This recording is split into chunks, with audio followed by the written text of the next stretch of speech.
গেল মাসে আইপিএলের মেগানিজমে রাতারাতি কোটিপতি বনে গিয়েছিলেন বিহারের বৈভব সূর্যবংশী। মাত্র ১৩ বছর বয়সী এই ক্রিকেটারকে ১,৩০,০০,০০০ রুপিতে কিনেছিল রাজস্থান রয়্যালস। এবার নারী আইপিএলের নিজামে বৈভবকেও ছাপিয়ে গেলেন জি কমলনি। তাকে নিয়েও কারাকারি কম হলো না। শেষ পর্যন্ত ১৬ বছর বয়সী এই ক্রিকেটারকে ১,৬০,০০,০০০ রুপিতে কিনেছে মুম্বাই ইন্ডিয়ান্স।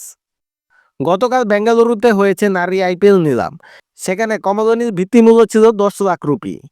তার নাম উঠতেই কারাকারি শুরু হয় দিল্লি ক্যাপিটালস ও মুম্বাই ইন্ডিয়ান্সের। সময়ের সঙ্গে দাম চড়তে থাকে। শেষ পর্যন্ত ১,৬০,০০,০০০ তাকে কেনে মুম্বাই।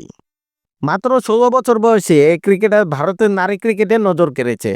তামিলনাড়ুর মেয়ে কমলিনী অনূর্ধ্ব-১৯ টি-২০ প্রতিযোগিতায় দ্বিতীয় সর্বাধিক রান করেছেন।